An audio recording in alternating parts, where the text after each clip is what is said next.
Salam hangat para sahabat tani dimanapun berada.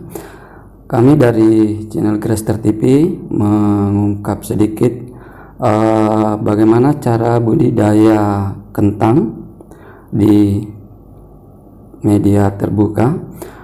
Di sini kita tahu bahwa tanaman kentang adalah salah satu jenis umbi-umbian.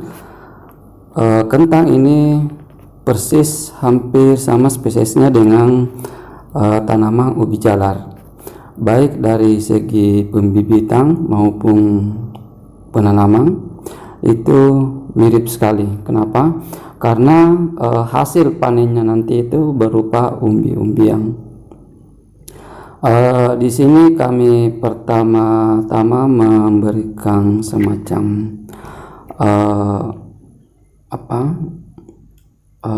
penyampaian bahwa kentang pada umumnya ditanam bisa dengan umbi, namun kita lebih selektif memilih media tanam yang tepat. Kenapa? Karena jenis tanaman ini kita berharap banyak hasil maksimal itu dari dalam tanah berupa umbi. Pertama kita lihat tanah yang gembur, terus memiliki tingkat kesuburan yang lumayan dengan kesejukan tanah yang standar rata-rata. Kenapa? Karena ketika kita menanam umbi atau bibit dari kentang, terlebih dahulu kita melakukan pemupukan dulu. Namun pemupukan di sini sebisa mungkin dihindari dari pupuk anorganik dari kotoran ternak. Kenapa?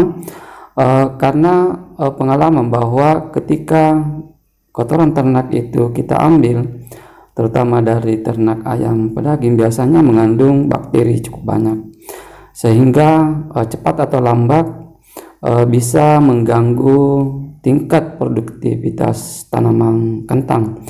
Jadi kita bisa mengambil dari pupuk organik dulu sebagai pupuk awal di dalam tanah.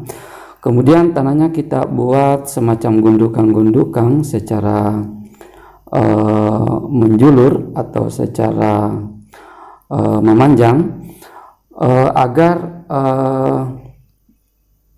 bibit tersebut bisa ditanam di dalam tanah dan memiliki kesempatan untuk memiliki umbi lebih banyak, persis sama dengan ubi jalar.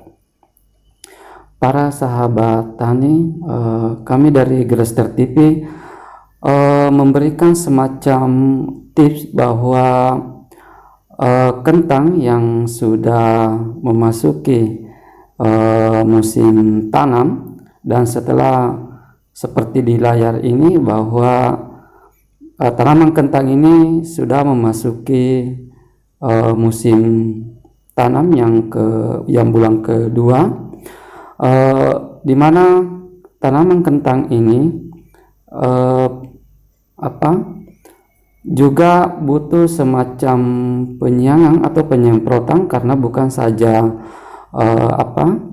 hama yang kita khawatirkan dari dalam tanah sebagai gulma, tapi juga bisa saja hama dari luar. Jadi sebisa mungkin dilakukan penyemprotan pestisida untuk menjaga tingkat kesuburan daun, karena tanaman kentang ini dapat diprediksikan bahwa ketika nampak dari luar tanaman ini subur, otomatis dia memiliki umbi di dalam cukup maksimal. Kenapa? Karena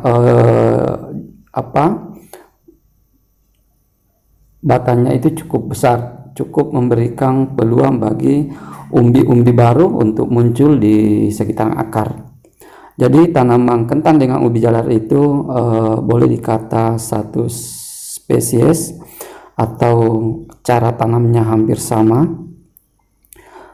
Di sini para sahabat tani bahwa tanaman kentang itu termasuk tanaman yang cukup produktivitas tinggi dan cukup dikenal oleh masyarakat luas, sehingga kita berkesempatan ketika punya lahan bisa membuka pertanian kentang, walaupun mungkin tidak cukup luas, namun kita bisa melakukan uji coba. Di sini tanaman kentang, ketika kita tidak memiliki mungkin media tanam cukup luas, itu juga bisa ditanam di pekarangan. Yang penting satu hal yang mesti diperhatikan dalam budidaya kentang ini, bahwa media tanah ini harus tanah terbuka. Maksudnya tanah terbuka itu cukup mendapatkan sinar matahari atau di tempat terbuka. Kenapa? Karena tanaman ini ditentukan juga oleh sinar matahari sebagai fotosintesa tanaman atau siklus pertumbuhan tanaman.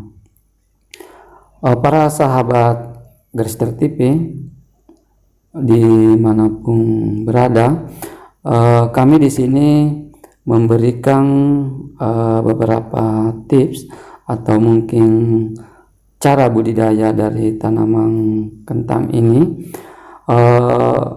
Namun mungkin kami sadari bahwa dalam video ini masih terlalu banyak kekurangan, dan itu hanyalah keterbatasan kami. Terima kasih.